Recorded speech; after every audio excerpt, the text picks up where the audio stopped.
Bonjour à tous les amis, j'espère que vous allez bien. Aujourd'hui, on va parler de l'étalonnage vidéo dans FCP. Par contre, oui, alors j'espère vraiment que cet enregistrement va bien marcher. Là, si ça marche pas, à part un voyage à Lourdes, je vois pas ce que je peux faire d'autre. Pour faire simple, en fait, c'est le 4e enregistrement que je fais pour ce tuto. 4, pourquoi? Tout simplement parce que le premier enregistrement était, on va dire, bien fait, hein. Je veux dire, il n'y a pas eu de gros problèmes lors de l'enregistrement. Seulement, lors du montage, je me suis rendu compte que c'était pas assez dynamique, que j'avais fait quelques petites erreurs, voilà. Bon, rien de bien méchant, mais bon, je me suis dit, ouais, bon, on est mardi, ça va, j'ai le temps de le refaire. Bon, du coup, le lendemain, qu'est-ce que je fais? Bah, je le fais une deuxième fois. Mais ce qui se passe, c'est qu'en fait, bon, je filme avec un 7D Mark II. Le 7D Mark II a deux emplacements pour les cartes mémoire. Un emplacement CF et un emplacement SD. Ma carte CF, j'utilise, donc déjà, elle est 2 fois plus petite que ma carte SD, en termes de capacité, et je l'utilise uniquement en cas de secours, si jamais je dois faire quelques photos ou autre, et que je n'ai plus de place sur ma carte SD, ou alors que je ne l'ai pas avec moi. Ce qui se passe, c'est qu'en fait, quand on retire la carte SD, qu'on referme le capuchon, et qu'on redémarre le réflexe en cours de route, entre temps je veux dire, ce qui se passe, c'est qu'en fait, automatiquement, le réflexe va basculer sur la carte CF. Et quand on remet, on éteint l'appareil, on remet la carte SD, il reste sur la carte CF, il bascule pas sur la carte SD, même si celle-ci est vide. Voilà, et comme je vide jamais ma carte CF, il n'y a quasiment jamais de place dessus. Presque pas en tout cas. Et ce qui fait que mercredi, quand j'ai enregistré le tuto, tout simplement ce qui s'est passé, c'est que j'ai enregistré que 3 minutes et je m'en suis rendu compte une demi-heure après, quand j'ai fini le tuto. Ça fout le seum, clairement. Voilà, donc ça c'était l'enregistrement 2. L'enregistrement 3, c'était hier, et alors là, autant que l'enregistrement vidéo s'est parfaitement bien déroulé, sur le réflexe. Par contre, pour enregistrer ce que j'ai filmé sur mon écran, vous allez voir, il m'a indiqué un chiffre. Voilà, j'ai fait le calcul, ça fait à peu près 28 000 ans, je crois. Vous voyez, ça fait 28 000 ans d'enregistrement. Le temps pour enregistrer cette vidéo-là, 28 000 ans. C'était une histoire de fou. Voilà, donc j'ai dû faire la croix. Hein. J'ai essayé de vraiment toutes les façons possibles pour enregistrer dans un temps raisonnable cette vidéo, mais ce n'est pas possible. J'ai tout essayé, j'ai pas réussi. Voilà, donc aujourd'hui, vendredi, le jour de la sortie de cette vidéo, en théorie, si tout se passe bien, j'ai vérifié la carte mémoire, c'est la bonne carte. Je vais faire petite section par petite section pour être sûr en fait que ça fonctionne, pour éviter de me retrouver comme un con avec un enregistrement vidéo parfait sur le réflexe, mais une vidéo pas exploitable en fait sur le Mac. Voilà, donc je referme cette parenthèse et on passe tout de suite sur FCP pour parler donc de l'étalonnage vidéo et des retouches colorimétriques. C'est parti!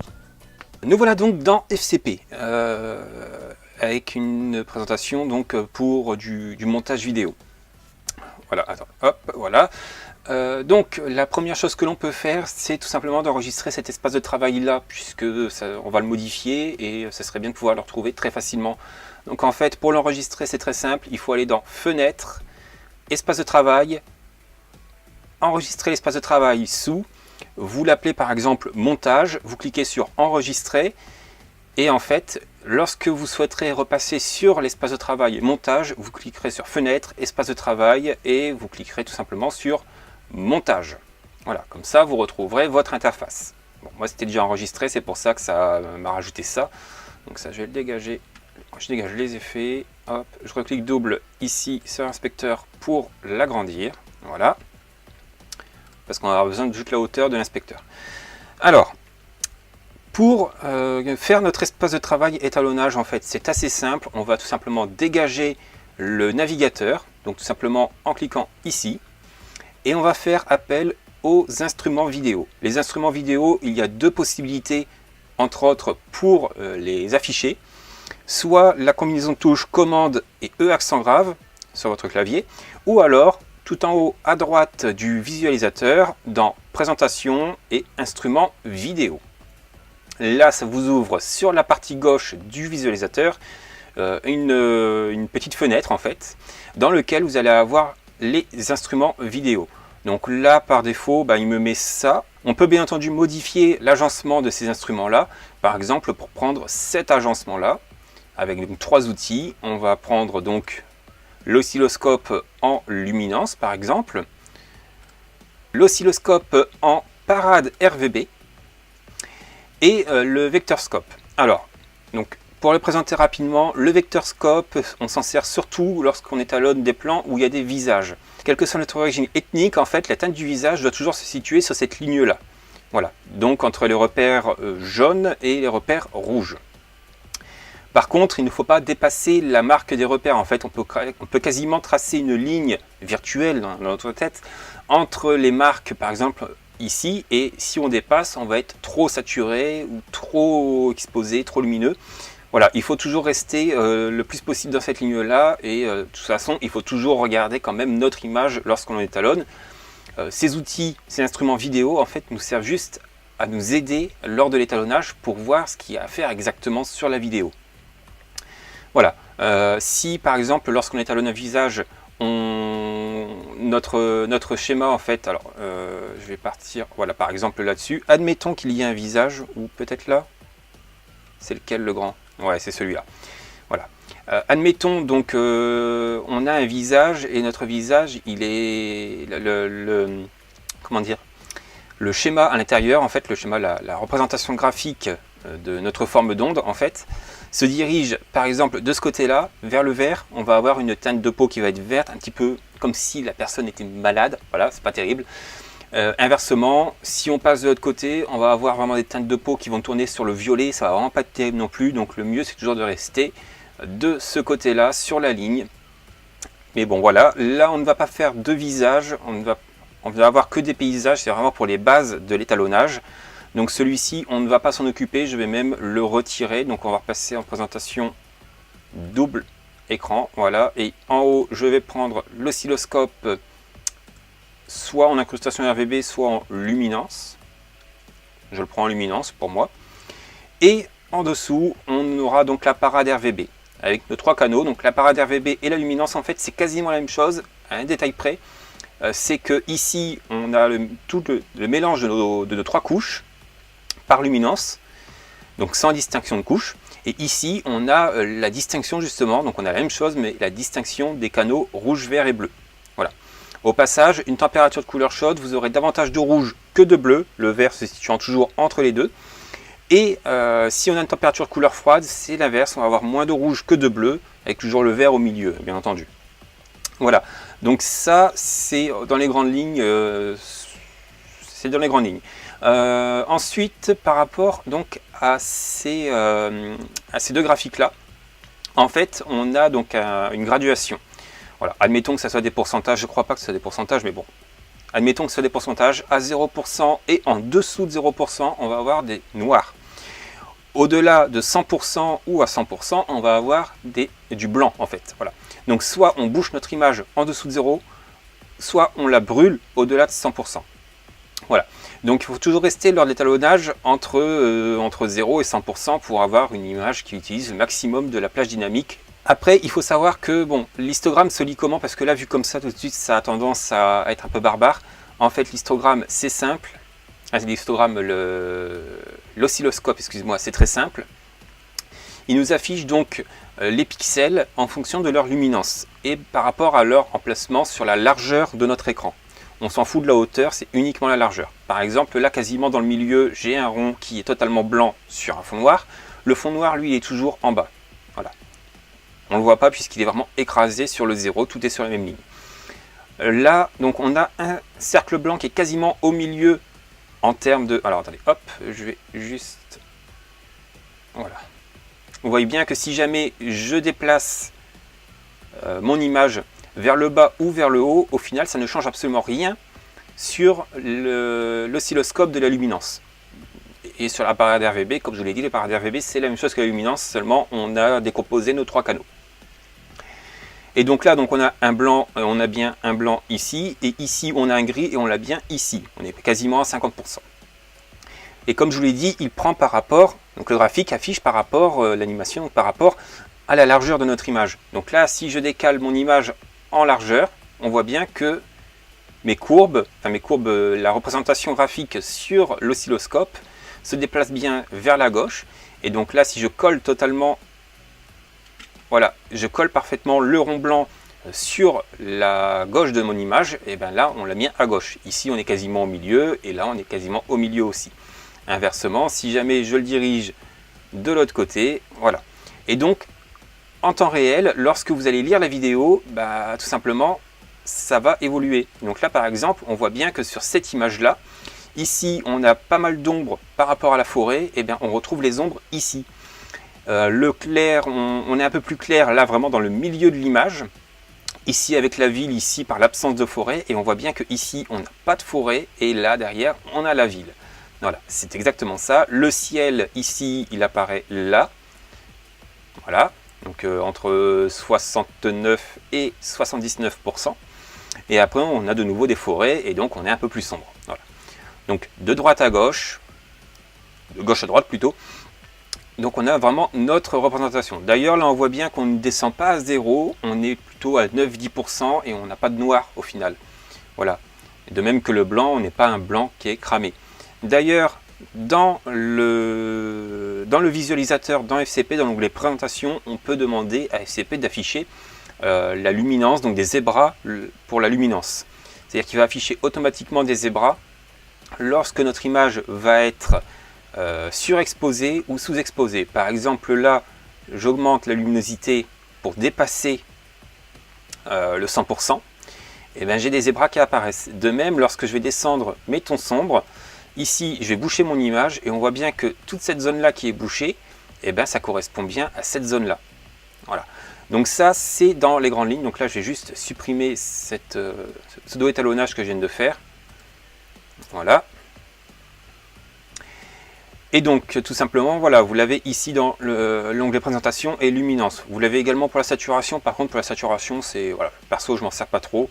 Ça je fais plutôt à l'œil. Voilà. Et donc pour l'espace de travail montage, vous allez pouvoir enregistrer cet espace de travail là. Donc par exemple en l'appelant étalonnage. Donc dans fenêtre, espace de travail, enregistrer espace de travail sous, vous l'appelez étalonnage, vous validez et donc après vous aurez juste à cliquer sur étalonnage. Et donc là, vous aurez celui, par exemple, que j'ai préenregistré. Voilà. Et donc, maintenant qu'on a fait à peu près le tour, en fait, de l'interface que l'on va avoir besoin, on va passer tout de suite à la découverte des outils que l'on va avoir à disposition pour faire l'étalonnage directement. Donc, pour nos outils, en fait, les outils que l'on va avoir à disposition pour faire l'étalonnage, en fait, c'est dans l'inspecteur. C'est le petit triangle qu'il y a ici. C'est les nouveaux outils qui sont arrivés avec la version 10.4 de FCP. On a toujours les outils des anciennes versions qui sont à disposition, mais là, on ne va même pas les utiliser du tout. Hein. Allez, à la limite, hop, réglage couleur. C'est comme ça qu'il s'appelle dessus. Et donc, vous retrouvez donc l'exposition par rapport au ton clair, au ton moyen, au ton foncé et les masters, donc les tons la tonalité globale de notre image. Donc, on va s'occuper vraiment de tout, en fait. Ensuite, les couleurs, bah, c'est pareil, ton clair, intermédiaire, ton foncé et les masters. Et la saturation, ton clair, ton intermédiaire, ton foncé et master. Et en fait, donc ça, c'est les anciens outils. Et c'est exactement donc la même chose en moins bien. Moins bien parce qu'en fait, c'est sur 3 petites fenêtres séparées, donc c'est un peu plus... voilà, ça fait des clics en plus. En fait, voilà. C'est moins bien parce qu'en fait ici voilà c'est nos roues chromatiques en fait qui apparaissent là-dessus, donc c'est un peu plus complexe en fait à utiliser, c'est moins intuitif on va dire.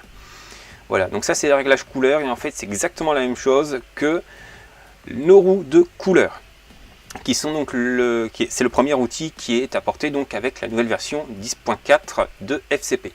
Et donc dans nos roues de couleur, comme je l'ai dit, c'est exactement la même chose que de l'autre côté, hein, que les réglages couleur de base. Voilà, c'est-à-dire qu'on a 4 roues chromatiques, les masters, les ombres, intermédiaires et les hautes lumières. Les ombres vont s'occuper surtout des ombres, comme je vous l'ai dit, les hautes lumières, des hautes lumières, et ainsi de suite. Voilà. Donc, chaque roue chromatique est composée de 3 éléments. Le premier, qui est tout à droite, en fait, c'est le réglage de la luminosité. Donc sur le canal choisi, les ombres, hautes lumières, intermédiaires ou globales. Donc quand vous allez monter, forcément, vous allez éclaircir votre image. Quand vous allez la baisser, en fait, vous allez diminuer la luminosité de votre image. Totalement sur la gauche de chaque roue chromatique, on a un curseur pour la saturation. Donc en fait, on peut régler le niveau de saturation, toujours pareil, hein, sur le canal par exemple des ombres, ou des hautes lumières, ou des tons intermédiaires. Voilà. Et au milieu de chaque roue chromatique, vous avez un petit curseur. Donc on va partir sur Master. Et en fait, ce curseur-là va nous permettre d'injecter, de modifier la couleur en fait, de régler la valeur colorimétrique comme c'est affiché dans FCP. Donc par exemple, là, je vais rajouter plutôt du jaune. On va avoir d'ailleurs une température de couleur plus chaude. Si je passe de l'autre côté vers le bleu, on injecte du bleu, donc on va avoir une température de couleur plus froide. Ici, j'ajoute du vert. Ici, j'ajoute du rouge. Voilà, tout simplement. Voilà donc comment on se sert, à quoi ressemblent ces outils-là. On a en plus, avec cette nouvelle version, un curseur pour la température de couleur. Donc on va pouvoir augmenter ou diminuer simplement la température de couleur quasiment en un clic. Le nuancier pour ajouter, donc en fait la température de couleur, ça revient au même que de faire ça. Voilà, partir vers le jaune ou partir vers le bleu. Pour ce qui est, alors j'en essaye ça, voilà. Pour ce qui est du nuancier, en fait, vous allez pouvoir partir en injectant du rouge ou du vert. Voilà, et donc ça revient au même que d'ajouter donc du vert de cette façon-là ou du rouge de cette façon-là. Voilà, et la teinte, en fait, c'est pour tout simplement apporter quelques subtilités. Voilà, tout simplement, par exemple, en partant un peu plus comme ça ou comme ça. Voilà, plus vers le bleu ou vers le jaune quand on est dans le vert ou dans le rouge. Voilà. Et enfin, les 4 dernières catégories, Master, Ombre, Ton intermédiaire, Haute lumière, c'est juste une représentation par curseur, donc de cette façon-là, de nos roues chromatiques. Voilà, donc là, par exemple, pour celle des Masters, si jamais je baisse, que j'apporte beaucoup plus de vert, on voit bien que j'apporte du vert ici. J'augmente la saturation, ici, le curseur saturation a augmenté. Je baisse la luminosité, ici, on a bien baissé la luminosité. Voilà.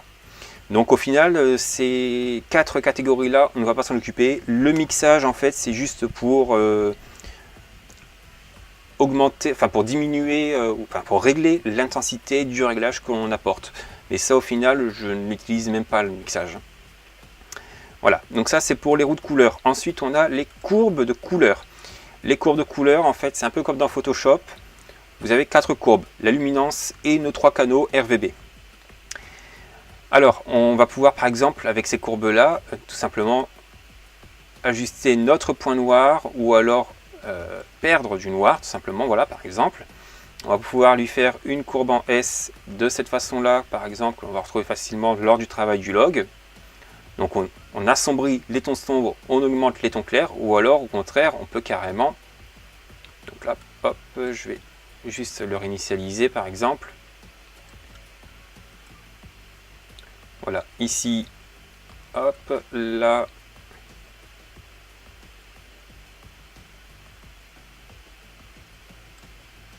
Un peu trop. Voilà, et ici, donc du coup, je l'adapte, voilà. Et donc là, hop, les moyens.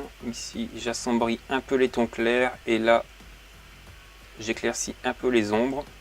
Éventuellement, voilà.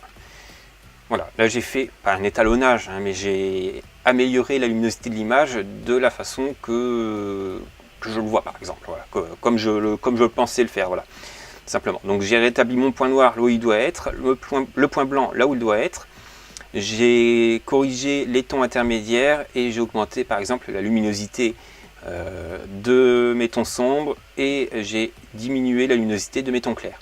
Et ça on peut le faire sur chaque courbe, on peut ajouter par exemple un peu plus de bleu, retirer un peu plus de rouge, et donc là on va avoir une teinte un peu plus verdâtre. Voilà.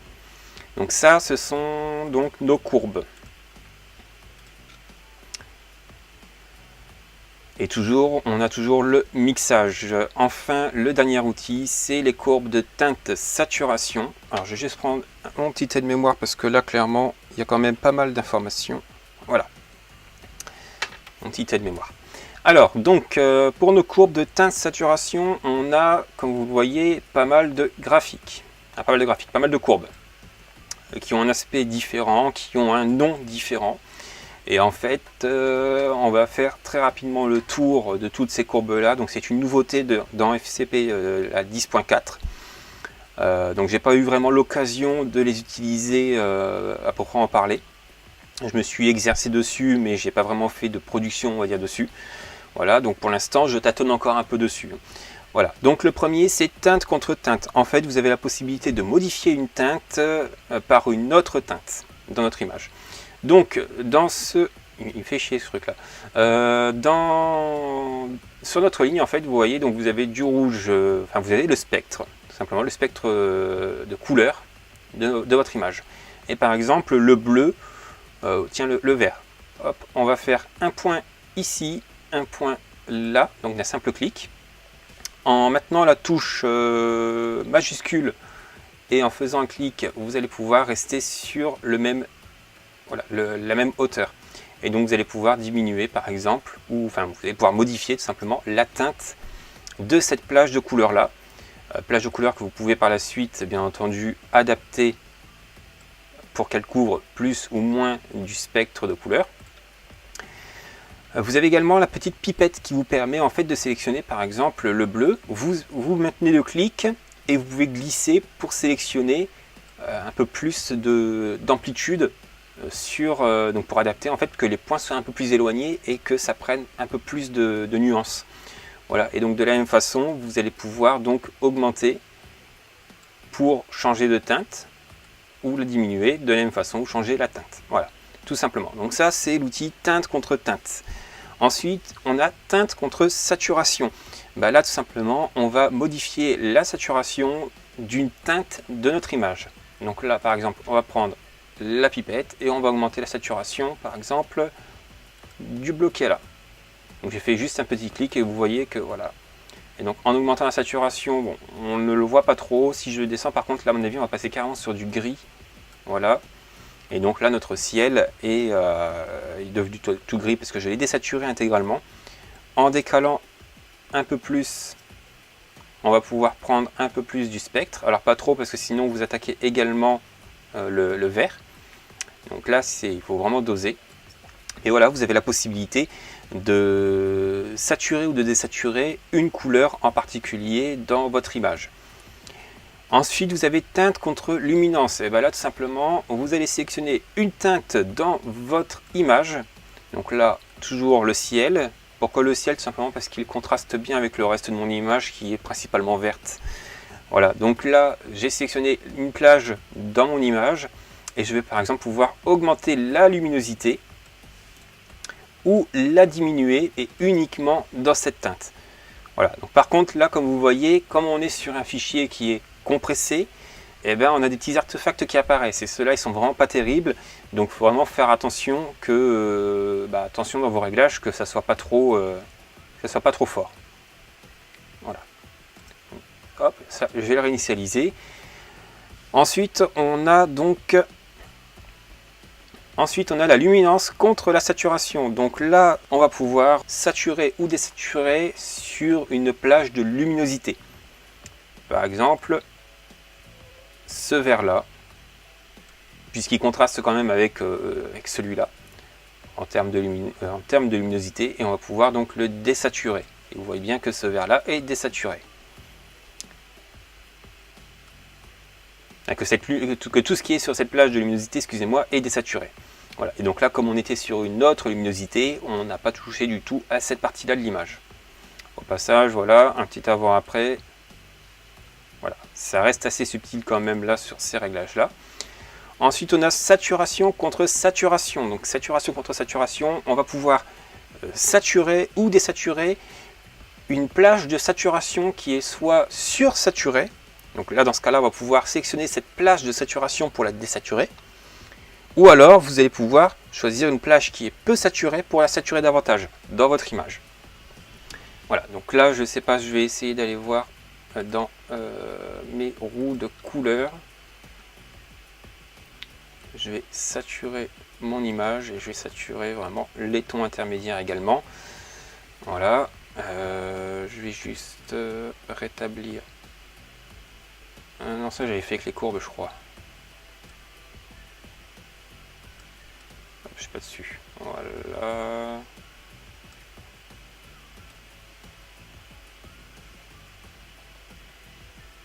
Voilà, pas trop. Hop, donc je retourne sur mes courbes de teinte saturation.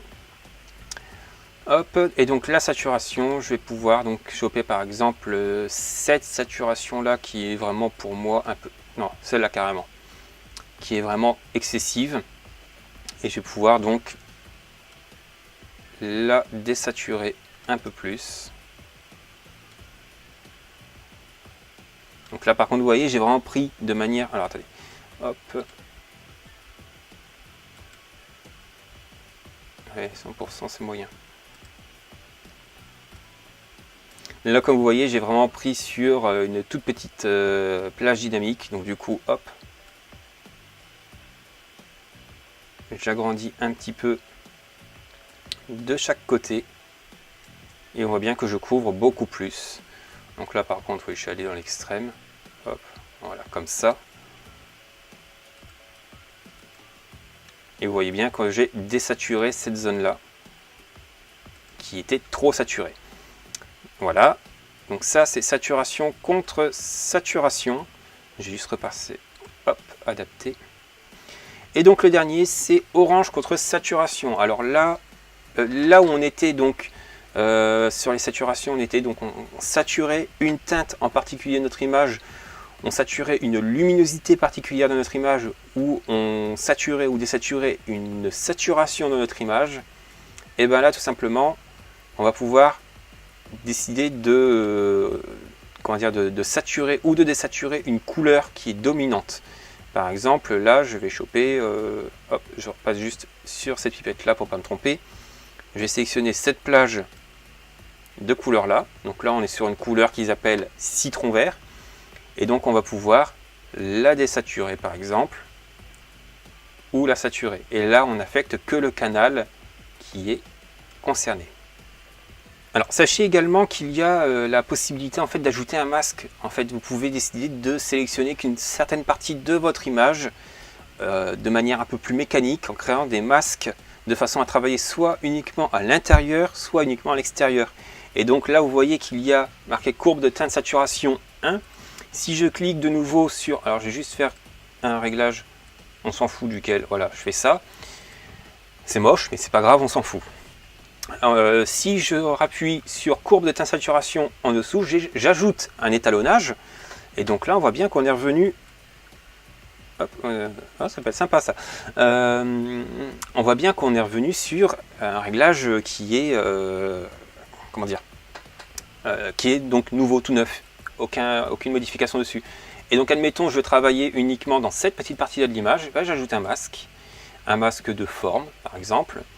Voilà, et donc ce masque là je peux le faire glisser par ici, augmenter sa hauteur ou la diminuer, augmenter la largeur, la rendre plus soit ronde soit plutôt carrée.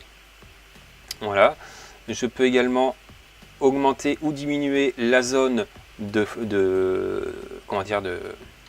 la progressivité de mon masque. Je peux également ici tourner le masque pour l'orienter comme je veux.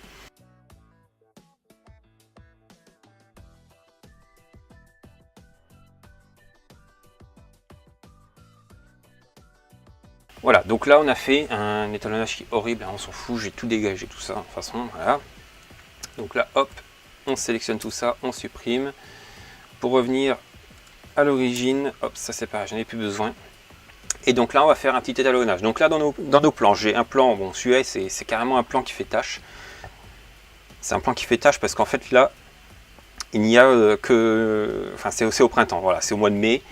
C'est pas très intéressant, tout est vert, tout est vert et le ciel est totalement bleu. Voilà, c'est pas très intéressant pour le travail là, je vais même le supprimer totalement. Ici, j'ai la moisson en fin de journée. Ici, j'ai un peu plus tôt en saison, donc fin juin, début juillet, j'ai un plan qui a été volontairement faussé en termes de température de couleur. J'ai une température de couleur chaude et ici une température de couleur froide. Voilà. On va même faire un autre truc. Hop, je vais couper là et je vais l'amener là. Vous allez vite voir pourquoi. Donc là, comment on peut faire donc pour faire en sorte que ces plans-là puissent matcher, puisque c'est ça l'étalonnage.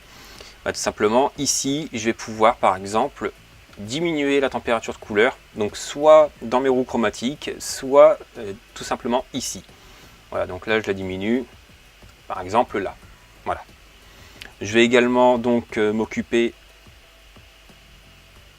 de mon point noir, à peu près ici, et de mes hautes lumières, à peu près là. Voilà. Puis j'ai augmenté un peu la saturation en global, par exemple comme ça. Voilà. Ensuite, celui-ci, qu'est-ce que je peux faire? Bah, c'est pareil, je vais augmenter par contre la température de couleur.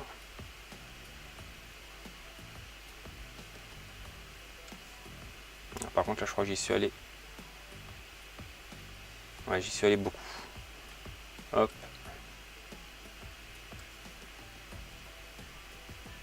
Ah non, je n'ai pas assez là. Voilà, je vais donc établir mon point noir. Ça ajoutera du contraste, ça me permettra de mieux travailler mon point blanc. Hop. Voilà, j'adapte. J'ai adapté ici. Je vais ajouter un peu plus. Voilà. Ça donne quoi? Non, elle est quand même sacrément plus chaud.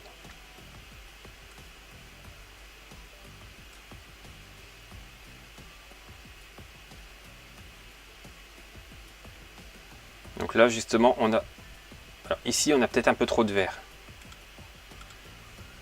Donc je vais ajouter du rouge. Pas trop, voilà. Alors, j'ai dû en ajouter un peu trop.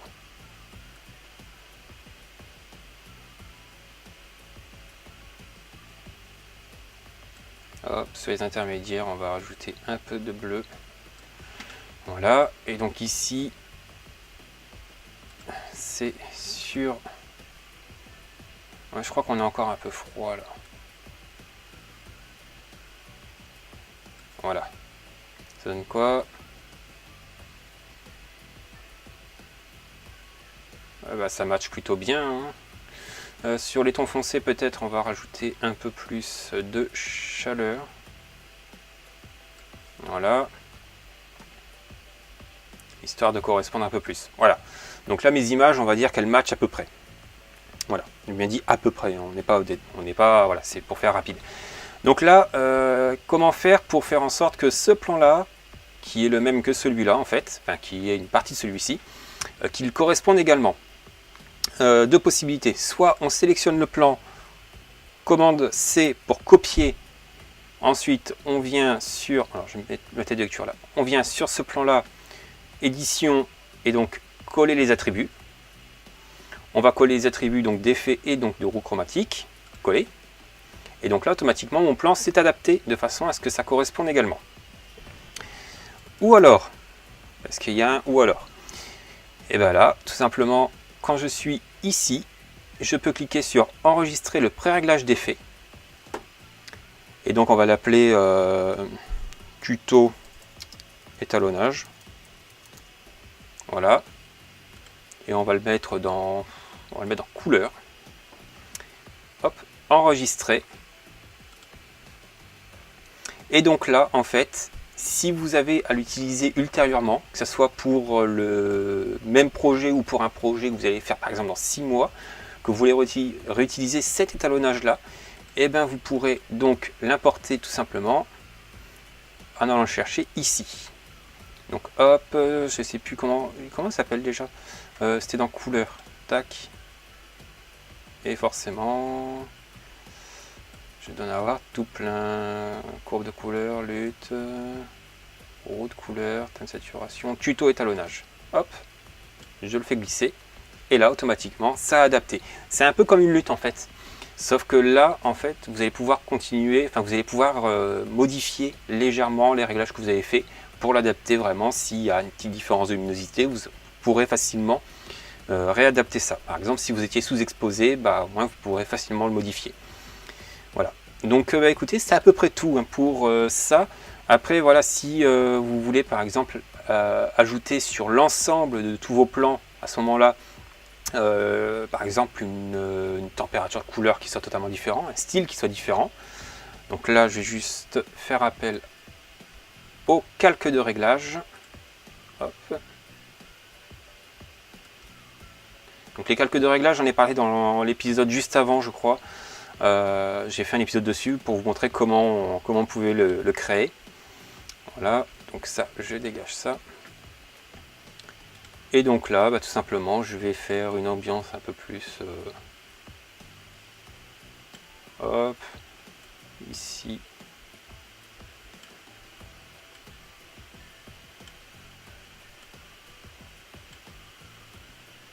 Voilà, je fais vraiment à l'arrache. Hein. Hop.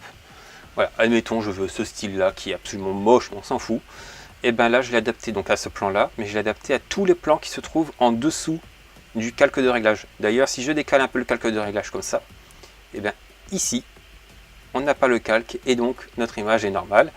Et là, on a le réglage qui s'applique puisque le calque est en dessous. Voilà, c'est la fin de cette vidéo. J'espère que ça vous aura plu. J'espère que vous aurez appris des choses par rapport à ça. J'espère que ça vous aidera. En tout cas, si c'est le cas, si vous avez aimé cette vidéo, n'hésitez pas à mettre un pouce en l'air. Ça fait toujours plaisir. N'hésitez pas à commenter, à partager et à vous abonner. Et quant à moi, je vous dis à la prochaine vidéo. Ciao tout le monde.